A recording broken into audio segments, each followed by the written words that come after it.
weaponization of the economy. The failure to pay public sector salaries and pensions has driven widespread poverty, while soaring inflation has left many families unable to afford basic necessities, including food. During visits to Aden and Sana'a, my office has underscored the critical juncture before the parties. Either continue down this catastrophic path of unresolved conflict and weaponization of the economy, where everyone loses, or collaborate on economic issues to pave the way for growth and other possible peace dividends. Through engagement with stakeholders, including the banking sector, we are exploring practical and tangible solutions to restore stability and foster dialogue on Yemen's economy, including payment of salaries and restarting oil and gas exports in the interest of the population. This effort focuses on turning the commitments made by the parties in July this year into action that benefits all Yemenis. Madam President, we continue to witness insecurity in the Red Sea through the actions of Ansar Allah, as well as attacks on Israel. The airstrikes of the United States and the United Kingdom in response have continued. These developments, which have persisted over the course of the year, have shrunk the space for my mediation efforts. I will encourage all involved to take the necessary steps to create a conducive environment for the conflict in Yemen to be resolved. Failure to do so will only encourage those who call for a return to war. The fragile situation in Yemen persists along multiple front lines, with ongoing flare-ups in areas such as the Al-Dala, Hodeidah, Lahaj, Marib, Sada, Shabwa, and Taiz, often leading to tragic losses of life. Recently, hostilities escalated in eastern Taiz, with reports of explosions and shelling near civilian neighborhoods. Just last week, a drone hit a crowded marketplace in Makbana in Taiz Governorate, killing at least 6 people and seriously injuring many others. I call on all parties to the conflict to adhere strictly to their obligations under international humanitarian law to protect civilians and civilian infrastructure. Such incidents underscore the urgent need for a ceasefire agreement. To support de-escalation, my office continues to engage with military and security officials from both parties, facilitating dialogue on current dynamics and exploring opportunities for confidence building. During recent visits to Aden and Marib, my colleagues held discussions with senior government of Yemen military commanders to exchange views and address security challenges at the local level.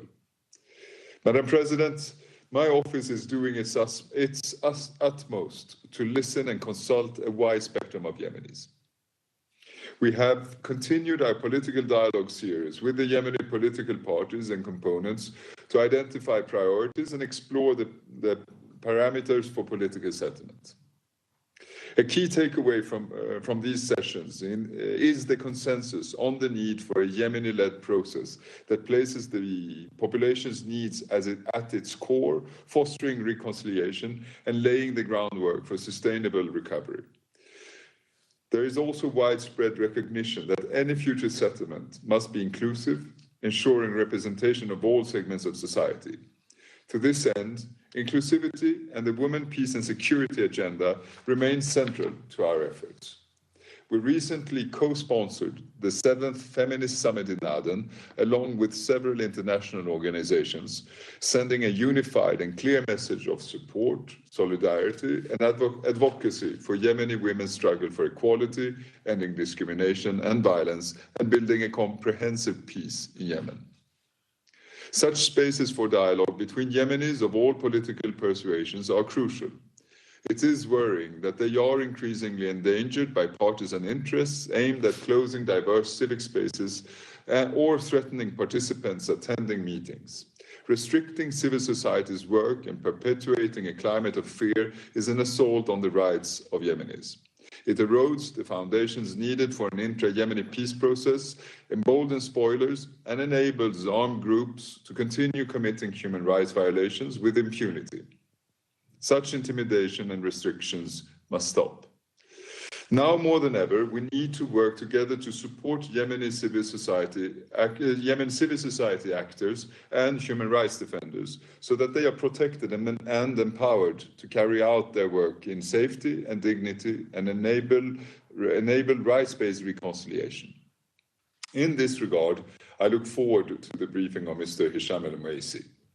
On the international stage, I have recently engaged in constructive discussions with Yemeni and international stakeholders in numerous locations. In all those engagements, I carried the same message. A peaceful resolution in Yemen is possible, and continuing international unity and support towards that goal is essential. To navigate the challenges and translate opportunities into tangible progress, the unified support of this Council is paramount. Only through a shared commitment and decisive action can we create and maintain an environment conducive to effective mediation and realize the sustainable, inclusive, and just peace that the Yemeni people have yearned for and rightly deserve. No matter what, Yemenis can count on the United Nations' relentless work and support to enable them to realize these aspirations. Thank you very much. I thank Mr. Grunberg for his briefing. I now give the floor to Mr. Tom Fletcher. Thank you, Madam President, and also to Special Envoy Grunberg for his continuing efforts for peace in Yemen. Madam President, as this is my first Security Council meeting as Emergency Relief Coordinator, I'd like to start with some wider points. As I said at the launch of our Global Humanitarian Overview for 2025, we are facing a world on fire. More than 300 million people are suffering the devastating humanitarian consequence of conflicts, climate change, and inequality. The humanitarian community, who I'm here to represent, is doing an outstanding job of supporting people through these crises. 116 million so far this year. I want to recognize their courage in Yemen and around the world. But they are overstretched, underfunded, and under attack. And this is preventing us from saving lives. So we must do better. The Security Council has a vital role to play. And so in these briefings, I will endeavor to provide concise updates on our response to humanitarian crises and practical recommendations. On that basis, Madam President, let me turn to Yemen. 2024, as my colleague has described, has been a deeply challenging year. Yemen has remained under the shadow of internal conflict while facing new regional escalation of tensions, deepening economic crisis, and increased threats to the safety and security of UN and humanitarian staff. Attacks from and on Yemen have risked damage to vital seaport infrastructure, endangered the flow of essential food, fuel, and other imports on which millions of Yemenis depend, and threatened an unprecedented oil spill. The economic situation across the country has deteriorated, with the World Bank predicting a further 1% GDP contraction in 2024, on top of the 54% drop in real GDP per capita since 2015. In areas controlled by the government of Yemen, the Yemeni rial has hit successive record lows throughout the year, as oil and gas exports remain obstructed. The cost of food in these areas has increased by 28% compared to last year. Basic services have faltered. Families have less money in their pockets, increasingly turning to alternative ways to survive, including child marriage. A liquidity crisis has prevented people from accessing banking deposits, further straining fragile business operations and delaying major humanitarian programs. A cholera outbreak has spread across the country, affecting more than 200,000 people. And floods displaced more than 500,000 people during a particularly severe rainy season, exacerbated by the climate crisis. Meanwhile, the humanitarian response continues to face severe constraints. Funding cuts have forced closure of vital programs. The total number of people in need has increased since the start of the year from 18.2 to 19.5 million. As my colleague underlined, it has been more than 6 months since more than 50 people working for the UN, NGOs, civil society, and diplomatic missions were arbitrarily detained by the Houthi de facto authorities. While one UN staff member and 2 NGO personnel were recently released, this continued detention is unacceptable and a violation of international law. It has also significantly hindered our operations. But despite the challenges, Madam President, humanitarians and the humanitarian movement, working closely with communities, stayed and delivered a large-scale, principled response to an estimated 7.8 million people in 2024. We helped contain a cholera outbreak by providing assistance to more than 2 million people. We helped curb the spread of food insecurity by providing targeted emergency food distribution and livelihood support. We provided shelter materials, sanitation support, food, and cash to more than 440,000 newly displaced people.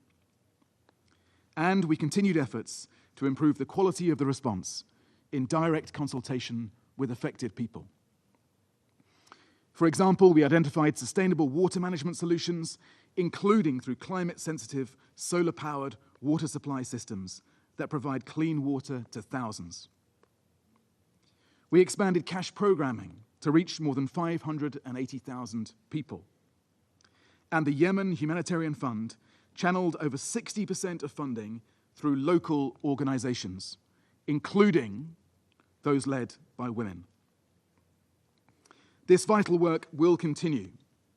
We will include affected people in the design and delivery of our support, especially the marginalized, women and girls, older persons, and people with disabilities. Above all, we will stay and deliver, delivering support to address human suffering whenever and wherever it is found, based on need alone. To do this, Madam President, we need 3 things from the Security Council. First, your sustained influence to secure full respect for international humanitarian law. This includes ensuring that infrastructure indispensable to the survival of the population of Yemen is spared. It is particularly critical that Yemen's Red Sea ports remain operational and available for imports. They are lifelines for millions of people. It also includes supporting UN efforts to secure the immediate and unconditional release of all those arbitrarily detained by the Houthi de facto authorities, and to ensure safety of UN and humanitarian staff. Secondly, your support for full humanitarian funding. This year, as highlighted in the Global Humanitarian Overview, our humanitarian partners need an estimated $2.5 billion to reach 10.5 million people across Yemen. And thirdly and finally, Special Envoy Grunberg must be backed to secure a lasting resolution to the conflict in Yemen. This is essential to ending the decade-long cycle of humanitarian suffering. I look forward to working with you all for the civilians and communities we serve. Thank you. I thank Mr. Fletcher for his briefing. I now give the floor to Mr. Hisham Omaisi. Thank you, Madam President, for this opportunity to address the Council. Thank you, UN Special Envoy Grunberg, for all your hard work. And thank you, Undersecretary Fletcher, for highlighting the many woes of Yemen.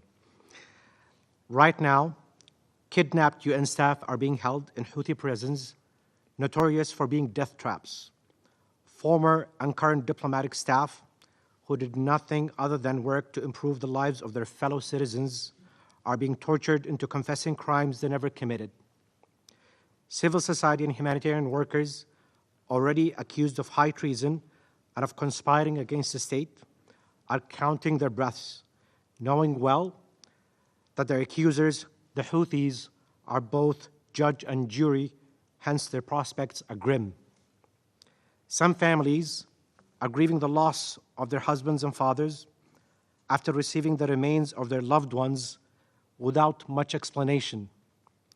Others are anxiously waiting for the dreaded call. How do I know this? Well, I had the misfortune of experiencing it firsthand. And no human being, for whatever reason, should go through that hell. Let me first tell you about my harrowing personal experience. and then offer my opinion on the way forward in Yemen.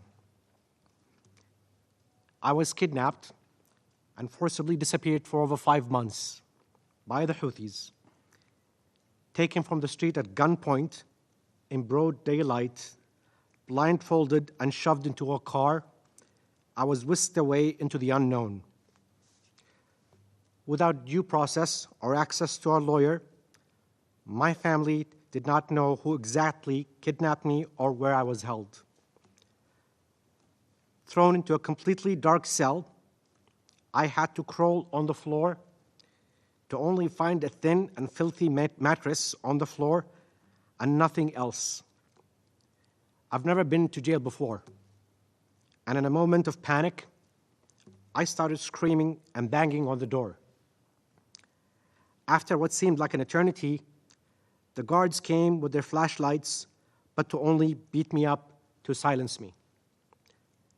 This would be a repeat scenario, as I would inevitably reach a breaking point after so many hours in the dark, and I figured a glimpse of light and a bit of human interaction, which came in the form of punches and getting flogged by sticks, is better than being left alone in the dark with my demons and the feeling of being buried alive in that wretched coffin of a cell.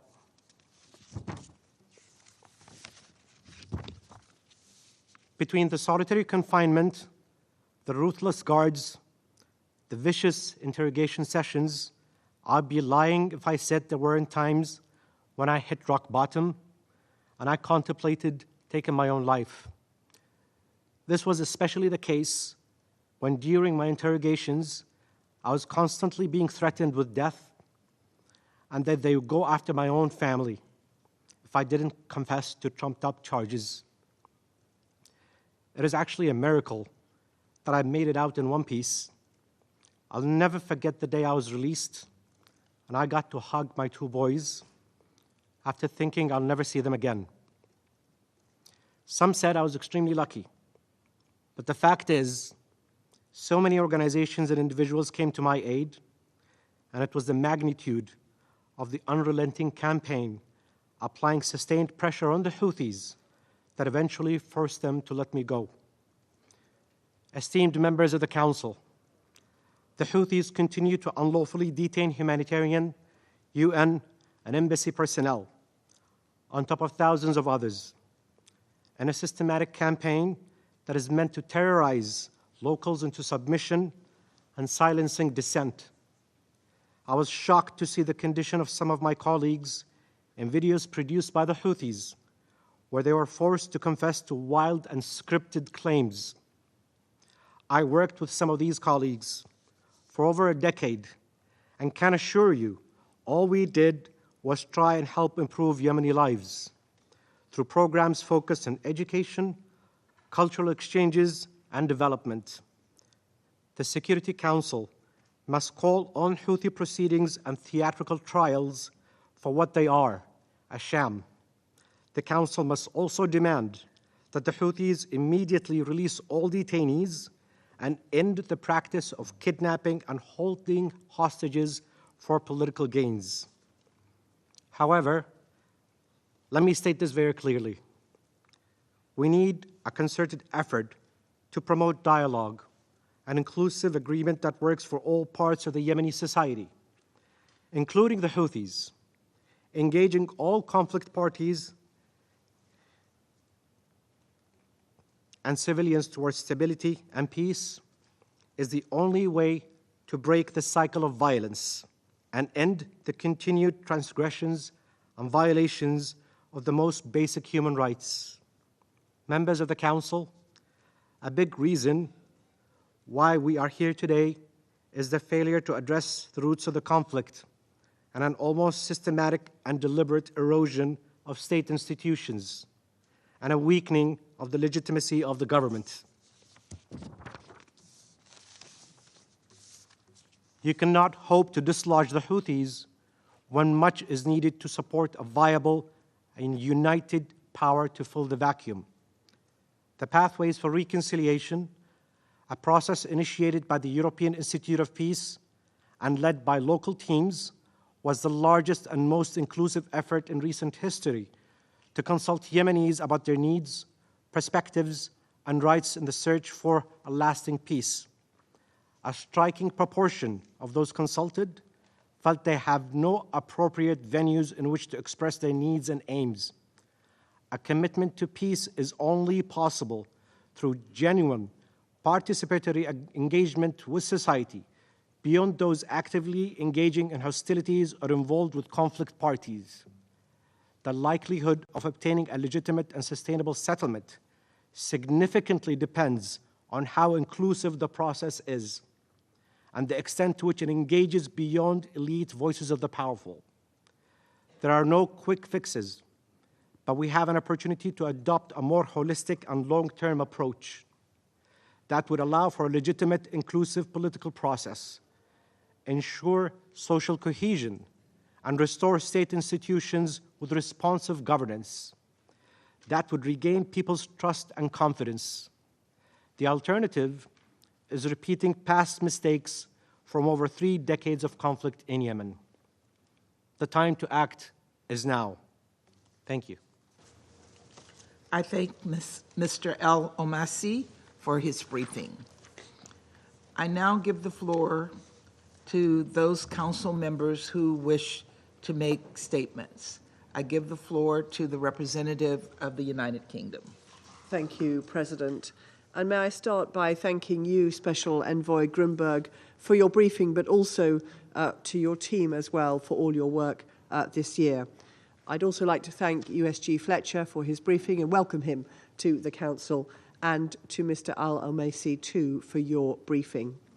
I'd like to make 4 points.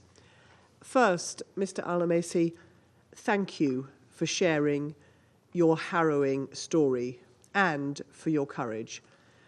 Your first-hand experience of detention by the Houthis highlights the utmost and fundamental importance of the Security Council clearly and unanimously condemning detentions of Yemeni staff working for the United Nations, for international and for national aid organisations.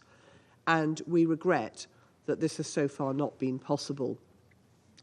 For our part, the UK is clear and unequivocal in our call for the immediate and unconditional release of all those detained.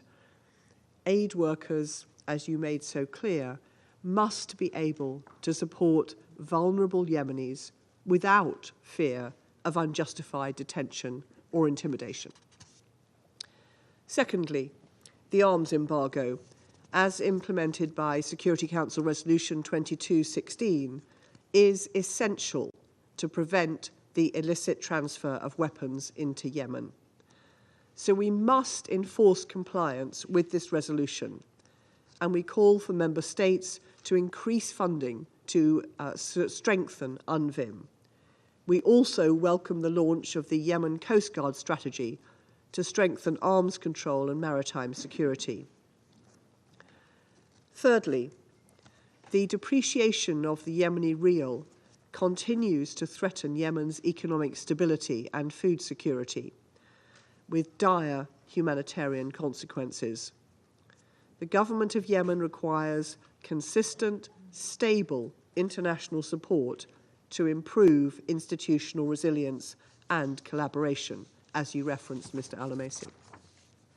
So the UK calls on the international community to ensure the government of Yemen is enabled to continue economic and capacity building to best support the needs of the Yemeni people. Finally, we welcome the Council's constructive engagement behind the efforts of the UN and Special Envoy Grunberg, which has included the unanimous adoption of the renewal of mandates for both the UN mission to support the Hudaydah Agreement, UNMAHA, and the 2140 sanction regime. Finally, Madam President, we remain committed to supporting the envoy's work to deliver an inclusive, sustainable and comprehensive peace in Yemen. I thank you. I thank the representative of the United Kingdom for their statement, and I now give the floor to the representative of Japan. Thank you, Madam President. I thank the three briefers, Special Envoy Grundberg, USG Fletcher, and Mr. Al-Omaisi for their respective briefings. In particular, I wish Mr. Fletcher all the best and great success for his new appointment as USG for Humanitarian Affairs and Emergency Relief Coordinator. Your role is important, especially at this time of humanitarian crisis around the world. And this includes Yemen, where the population is suffering from persistent food insecurity, epidemics, and natural disasters. Yet there is an alarming shortage of humanitarian funding for Yemen. The international community should scale up assistance to save vulnerable Yemenis. Japan will continue to play its part in the field of humanitarian and emergency assistance throughout the country. The Houthis must secure a safe and unhindered operating space for the aid workers who are there to help the Yemeni people. In this regard, while we take note of the recent release of 1 UN staff member and 2 NGO personnel, the Houthis must immediately release all of the more than 50 others who have been detained for 6 months, in addition to 4 UN personnel detained since 2021 and 2023. Japan reiterates its rejection of any false accusation or so-called criminal prosecution against any of them. Madam President, freedom of navigation is a cornerstone of a global maritime transportation. The Houthis must immediately cease their reckless attack against the vessels and release the Galaxy leader and its 25 crew members who have now been held captive for more than a year. These are a consistent demand of the Security Council as contained in the resolutions 2722, 2739, as well as the press statement issued last month. Japan also condemns other Houthis' threat to international peace and security, including the recent drone attacks on Israel. This must stop. Madam President, today is probably the last briefing on Yemen during Japan's current term of non-permanent member of this Council.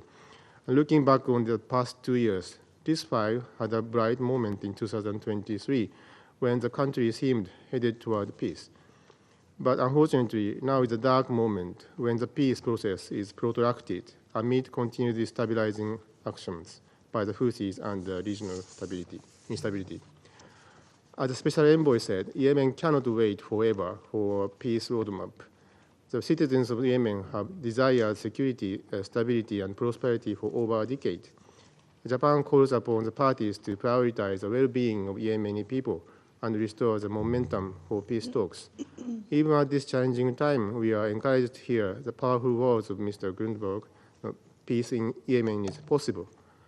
Japan trusts him and sincerely hopes that his tireless efforts will yield tangible progress toward a lasting and inclusive peace in Yemen. I thank you, Madam President. I thank the representative of Japan for their statement, and I now give the floor to the representative of Malta. Thank you, President. I also thank Special Envoy Grunberg and USG Fletcher for the briefings. I also welcome USG Fletcher to the Council. I also thank Mr. Al-Omaisi for his testimony and for sharing his personal experience with us today. President, it has been 1 year since parties to the conflict made commitments to measures seeking to implement a nationwide ceasefire, improve living conditions, and engage in preparations for the resumption of an inclusive political process under UN auspices. We deeply regret that such progress has not been realized and that escalating tensions in the region have hampered Yemen's path to peace.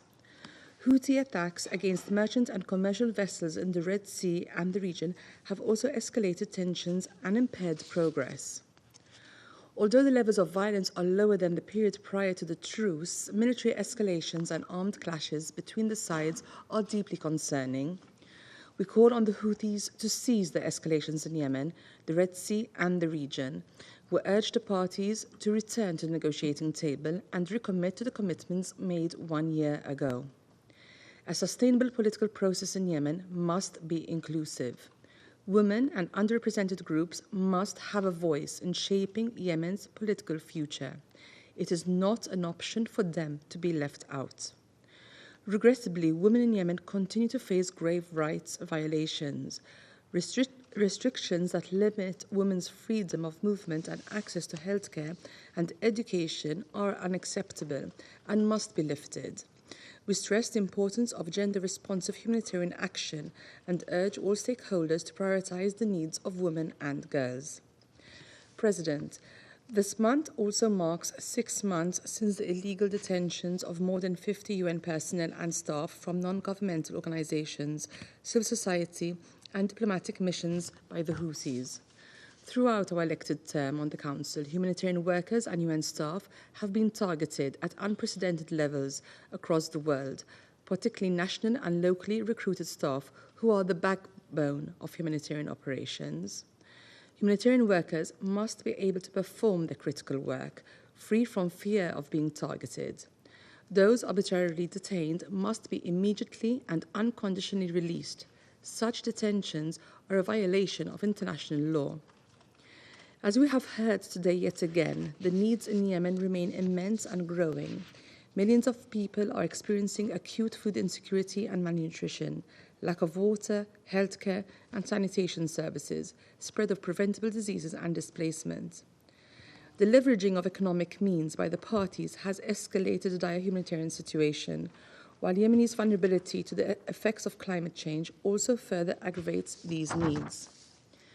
Yemeni children suffer disproportionately, accounting for more than half of the people in need. All parties to the conflict must comply with the obligations under international law to ensure the protection of children. Despite the difficulties, the UN and other humanitarian organizations continue to operate on the ground. The international community must support these efforts and scale up funding to Yemeni's humanitarian response plan. Now is not the time to scale back. In closing, President, since this is the last mandated meeting on Yemen during Malta's tenure on the Council, I would like to thank Special Envoy Grunberg and all his team for their efforts, as well as OCHA colleagues who continue to work in very challenging circumstances. The international community must continue to support Yemen. We remain firm in our belief that peace is possible. We reiterate our call on parties to the conflict to prioritize the people of Yemen and engage in negotiations to this end, and to the international community to continue to offer the necessary support. I thank you. I thank the representative of Malta for their statement, and I now give the floor to the representative of Sierra Leone. Thank you, Madam President. Madam President, I have the honor to deliver the statement on behalf of the A3+ members, namely Algeria, Guyana, Mozambique, and my country, Sierra Leone. We express our gratitude to Mr. Hans Grunberg, Special Envoy of the Secretary General for Yemen, and we welcome and thank Mr. Tom Fletcher, Under Secretary General for Humanitarian Affairs and Emergency Relief Coordinator, for their valuable briefings. We also thank Mr. Esham Al-Omasi, Senior Yemen Advisor, the European Institute of Peace, for his compelling and really sobering contribution. We welcome the participation of the representative of Yemen in today's meeting. Yemen is at the center of a multidimensional crisis encompassing ongoing conflict, the devastating effects of climate change, economic collapse, and one of the worst humanitarian emergencies in modern history. The A3+ fully supports the efforts of the United Nations and regional actors, including the Kingdom of Saudi Arabia and the Sultanate of Oman, to reach a political settlement of the Yemeni conflict based on agreed-upon frameworks. A Yemeni-owned and Yemeni-led political process remains the key to achieving a sustainable and just resolution. We believe that a balanced, inclusive process, one that ensures the participation of women and youth, can end the conflict, address the political stalemate, and lay the foundation for meeting the needs of the Yemeni people. We call for the continued preservation of the gains made in peace talks and stress the importance of ongoing mediation efforts under the auspices of the United Nations. With the above said, the A3+ is concerned that Yemen may lose international attention amidst the ongoing instability and heightened tensions across the Middle East. In light of the prevailing circumstances, the A3+ wishes to highlight the following key points. Firstly, We reiterate our call for the immediate and unconditional release of all United Nations and humanitarian personnel currently detained by the Houthis. The detention of such personnel, along with members of civil society and diplomatic staff, constitute a great violation of international humanitarian law. We urge the Houthis to cease the arbitrary detention of humanitarian workers who often operate under challenging conditions to provide life-saving services. In this regard, we also condemn the Houthis' targeting of civilians and civilian objects, such as the recent drone attack on a market in Taiz province, which tragically killed 6 people and injured 8. Secondly, the A3+ is deeply concerned by the worsening levels of food insecurity in Yemen. According to the World Food Programme, 62% of households are unable to meet their minimum food needs, an alarming 30% increase compared to the previous year. The Global Humanitarian Overview for 2025, published by OCHA on 4th December, predicts that food insecurity and malnutrition will remain persistently high, with an estimated 17 million people, nearly half of the population, facing severe food insecurity, and 3.5 million experiencing acute malnutrition. To address this dire situation, we call on donor countries to significantly increase their contributions to the humanitarian response plans for Yemen for 2025 and to mobilize the necessary resources. Thirdly, we express our serious concern over continued attacks by the Houthis on commercial and maritime vessels, which pose significant risk to both the environment and marine ecosystems. We strongly urge the Houthis to cease these attacks immediately. Finally, the A3+ is alarmed by the escalating attacks on Yemeni territory by external actors, which threaten to further undermine the mediation efforts. Military intervention cannot resolve the Yemeni crisis. Only diplomatic effort and genuine political dialogue can pave the way for lasting peace and national cohesion. The ongoing conflict in Gaza, along with the situation in Syria and airstrikes on Yemeni territory, has serious implications for the security of Yemeni people and the prospect for a stable political process. The A3+ family believes that achieving an immediate and permanent ceasefire in Gaza is essential for the region's long-term peace. We call on all parties to the conflict, as well as external and regional actors, to halt military actions and choose the path of peace. In conclusion, the A3+ remains committed to supporting Special Envoy's diplomatic efforts to facilitate a Yemeni-led, Yemeni-owned political process under the auspices of the United Nations. We will continue to advocate for peace, justice, and prosperity for the people of Yemen. I thank you. I thank the representative of Sierra Leone for their statement, and I now give the floor to the representative of France.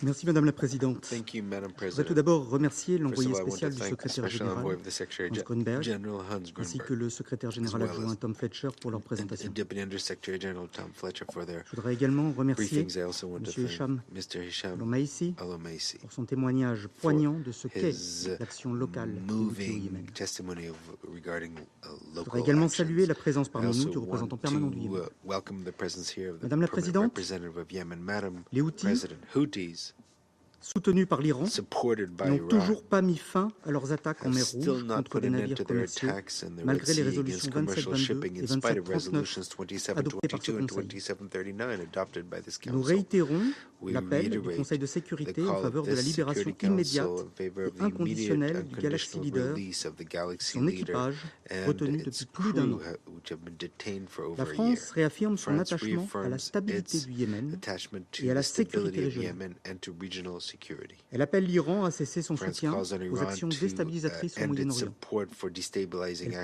poursuivra the son Middle East. engagement dans le France will cadre de continue l'opération its défensive de engagement in the politique de framework of sécurité et the de défense de l'Union defensive européenne operation ASPIDES and the pour security protéger and la sûreté defense maritime policy of the et la European liberté de Union, navigation, Operation ASPIDES, to conformément au protect droit international et maritime en lien avec security ses and freedom partenaires. of navigation in conformity with Madame la international Présidente, law and in coordination with its la France a partners. pris note Madam avec President, satisfaction France has de taken la note récente with libération satisfaction d'un of the personnel recent des Nations Unies et release de